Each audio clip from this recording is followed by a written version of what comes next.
Hello and welcome back to Harriet's Custom Computer Art Plus. I've had a lot of people over the last few days ask me how to size the box, the baseball cap box. I think a lot of people are making them for Father's Day, and I've been getting a lot of requests to give each size of each piece. So I wanted to show everybody how I resize my cap boxes, and I have four different sizes right now, and I can actually make any size in between that and bigger if I wanted to, but I'm going to show you how easy it is to do it without having all the measurements for each piece.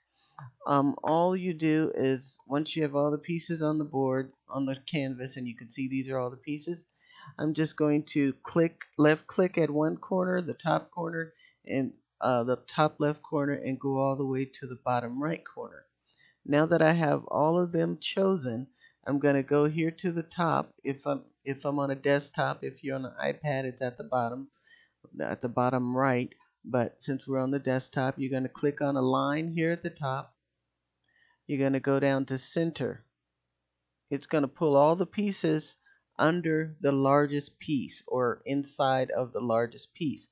Now, while these are still grouped, I'm going to go up here. If I wanted to make this my jumbo size, I would make this 13 inches.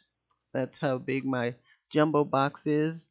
And it automatically puts the height in. Make sure you have the lock here locked up so that it will resize the whole piece, and this will make the jumbo size one that I use for the proposal boxes for men. Also, some people use them as gift boxes. Some others who have ordered them for men, but or a sports enthusiast. This makes the largest box that I currently make, which is a 13-inch one, and as you can see, it's 13 inches in width, or the length of the longest piece, and then 10.25 in height, which of course is the width of it, the actual width. All right, so now I'm going to show you all the pieces are resized to the perfect size to fit my giant jumbo hat box. And you can do this over and over again and resize these any size you want them. Next, I'm going to make the smaller size box, the box that the fits on an 8.5 by 11 sheet of paper. So I'm just going to do the same thing. I'm just going to group them all again. Go back up here to align, hit the center.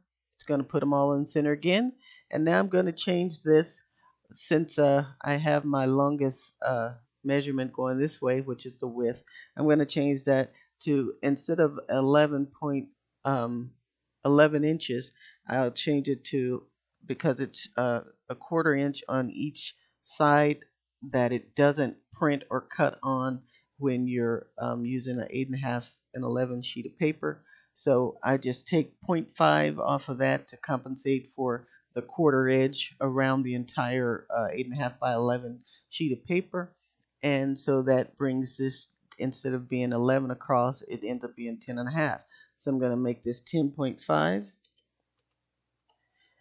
And that's still all the pieces. And once I hit enter, oops, I put it on the wrong side.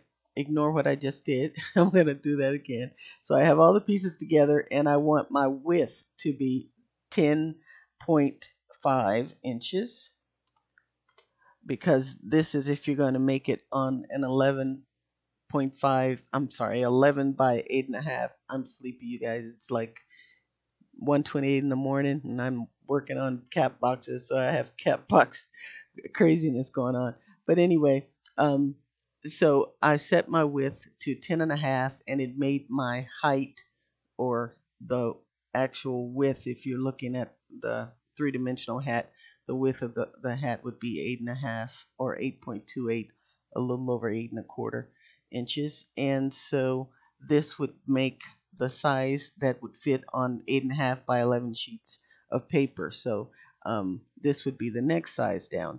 And then all you do, anytime you want to size it down and make this, if you wanted to make this a small box, while you have this already all together, you can change this to like a 5-inch box, a 5-inch long cap box.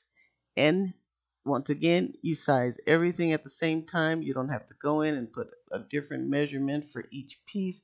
I always put these together because even in the largest jumbo box, I can put them together and they'll print on one page. Sometimes when you're printing multiple items and you leave it to Cricut to arrange them, it arranges them in a crazy way that takes up a whole bunch of sheets of paper. So the ones that you know, if you're doing a print and cut, the pieces that you know that if put together, they will be within the parameters of the print and cut. This was one that I made that's going to the Virgin Islands, so I made all jumbo boxes. But to save time, you just put the pieces together that will fall within the parameters of the print and cut. If you're just doing a regular cut, then you definitely could group multiple pieces together. For these pieces, I usually put them even jumbo. I will turn them one upside down and one right side up. And let me zoom in a little bit. And all this saves you work from having to put in so many different sheets into the Cricut because I kind of get tired of putting in a lot of sheets. So that's why I do things this way. I'm having some trouble maneuvering on this board. But then if you group these and look up here, you would see that, well, this is the small one. But for the jumbo size, even when I put two of them together like this and then attach it, make sure they're not touching so that they will completely cut. Just like with these, they're not actually touching, so all this will be cut. They'll be cut into separate pieces. But these are just some quick tips for when you're trying to resize the boxes and to help you cut down on having so many pages to transfer out on your mats. So this has been a quick tutorial. Um, I'll be doing some more of these because I'm getting a lot of Cricut questions. So I'll be doing some more of these quick helps for different people according to what I'm being asked about Cricut. So this is just one way to make it easier on yourself when you're making cap boxes. Just size them all at one time. Then you don't have to worry about typing in all these measurements. Okay. Hope this has been useful for you. I'll see you next time.